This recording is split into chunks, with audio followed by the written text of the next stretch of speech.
Hi guys, Penny Rose Journals, how you doing? Okay, I am here with a little journal that I'm putting together. I'm going to squash all the footage I made of this into one video. So, yeah, you'll get to see this, you'll get to see that, who knows. But this is what she looks like. And I'm going to leave her cover fairly plain. I'm going to build a few more pages than I have in her. I found these pictures out of a book. Has some French text on the bottom. It's about barley, apparently. So, going to include those into some pages, and yeah, we will decorate the cover a bit, or at least you'll see me trying to choose a few things. I'm going to put some lace pieces on the front. So, yeah, got quite a bit to do. Going to try and squash it all into one video, and you can see the finished journal at the end.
What inspired me to make this book is that pile of lace there. Uh, when I was in Japan earlier this year, I received a gift. My Japanese family gave me a gift, a little box full of just random little pieces of lace and whatnot. You can see up there's a piece of black lace. There's 3 little lace balls. There's a few other pieces in there. There was 3 little buttons on a card. yeah, there's just a bunch of little things because they knew what it was that I do, and yeah, it was just a really thoughtful gift, and it was lovely to receive. And I've had it sitting on my desk ever since, and I've wanted to make something special out of it. And yeah, that's what inspired this entire book. Was that little tiny box of lace, little lace bits and pieces. So yeah, this book is made of things from them. So yeah, I'm very happy to have finally got around to making it.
Now I need to make some more pages for this book. I want this book to be quite scrappy, so obviously you can see some of the pages that have gone into it already. They are definitely on the scrappy side.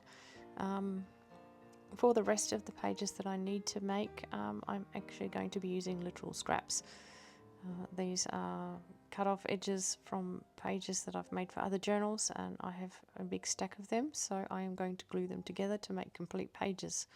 So I will show you one or two, and then I will do the rest of them off camera because I made quite a lot. I think I made 30 pages or thereabouts, so you definitely do not want to watch that.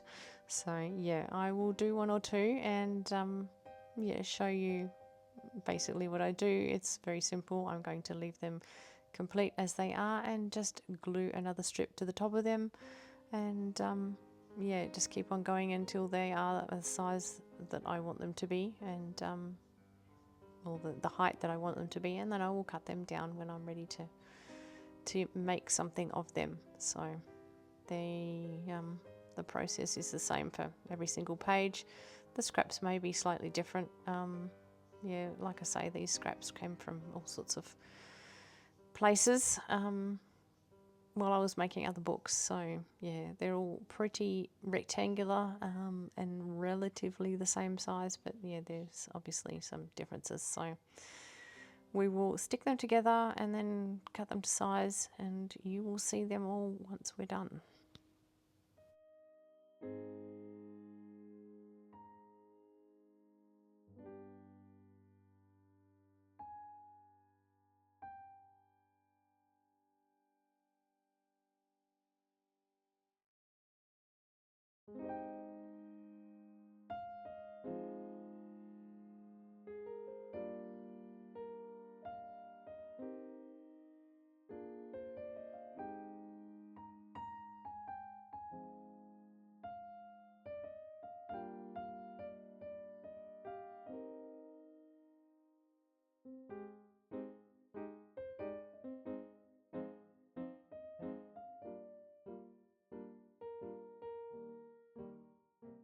All those scrappy little strips that I'm tearing off the side go straight back into my scrap drawer. You will see them turn up in projects along the way because yes, I have a lot of them obviously now.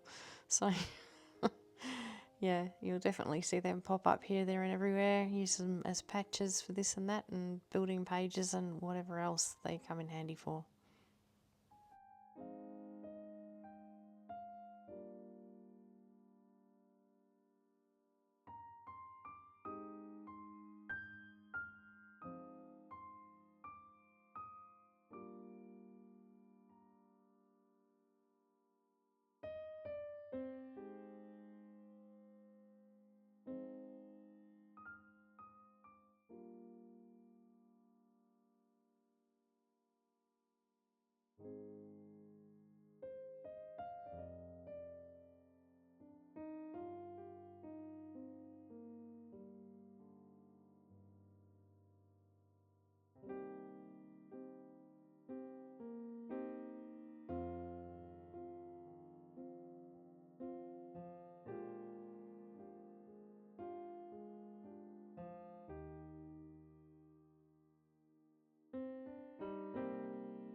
This little piece of lace here was one of the ones that was in my little box. A lot of this stuff has come out of my own stash, but I started with the little box of goodies that I got from my Japanese family, and that's where we began the journey for this little book. So yeah, that's another one of the pieces out of their little box. So yeah, quite a few little appliques in there, and another one, and yeah, just some little length of lace. So they all end up in the book somewhere. I used the entire box that they gave me for this journal. I wanted to use every little bit of it. This is a lace collar that I picked up at the Goodwill at one stage, a Good Sammy's or a thrift shop or something. I'm going to use that too because it's just sitting in my stash and not receiving any love, so it's now going to be part of this journal.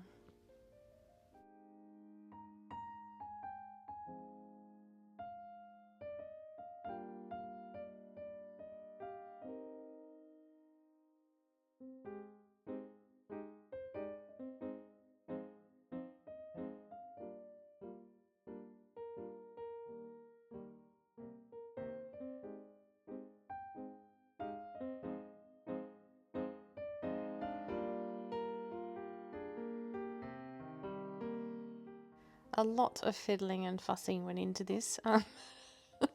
It was so hard for me to make a decision on what was going on the front of this journal, but eventually I did. I actually put it all together off camera, but you will see it come back and be finished. I make my decisions and stick to them eventually.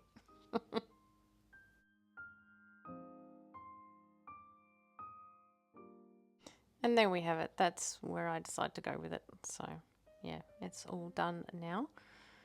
We have our little lace collar on the spine, and yeah, I'm happy with that. So now here is our signature block. I've done quite a lot of work on it since you saw it last. It has a lot of lace edging on the pages. There's quite a bit of decoration that's happened. We have our signatures sewn into the spine, so that's all done. I don't usually sit a book like this, but I wanted to show you what I do on the spine. I've shown it before, but you know, it's something I don't show that often because when I do it normally, I do it between my knees. I don't film it, so all I've done is split my signatures either way and lay the book flat so that you guys can see the spine and the way that I work on it, you know, normally off camera. What I like to do is use some cheesecloth. So I will cut a piece of cheesecloth about 3 times the width of the spine. I like to glue that over my entire spine. It provides some more security for the stitching.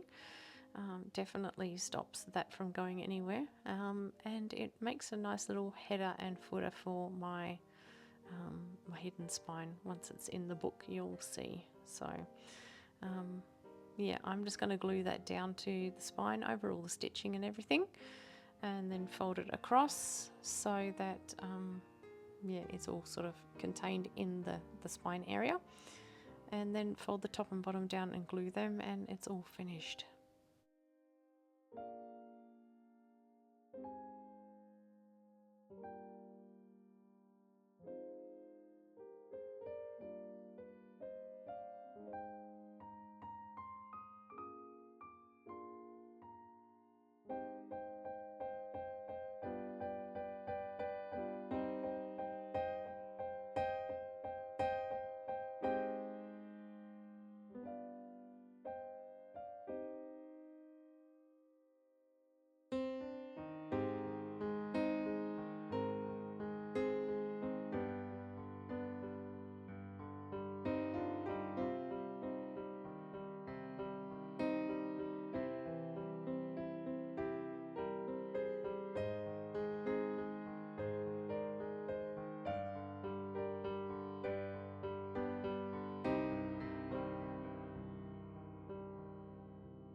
Okay, there we have it. Done. This is our little book. I'm finished with her. She's all sewn together. She's looking beautiful. She's got an inside back and front cover. Her signature's in, and now I'm going to stick this pile of ephemera in her.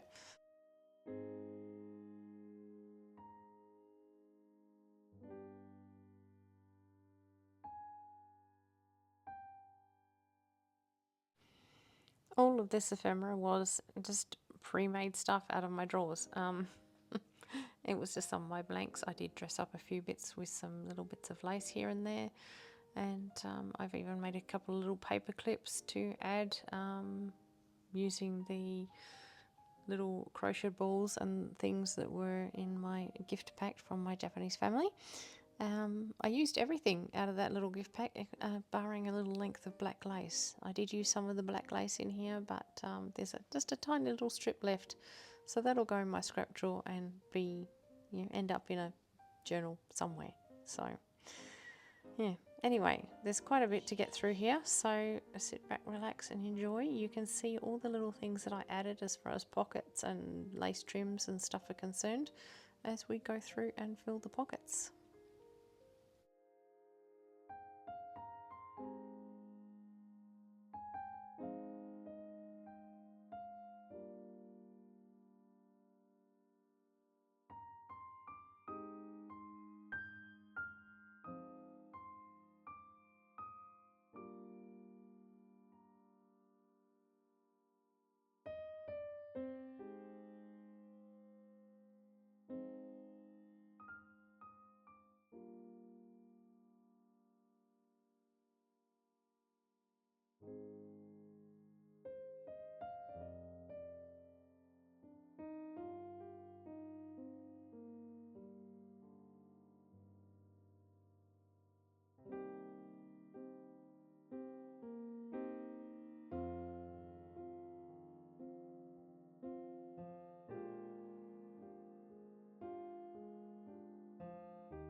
I did try to fit it in there, but I decided it was just a bit much for that belly band.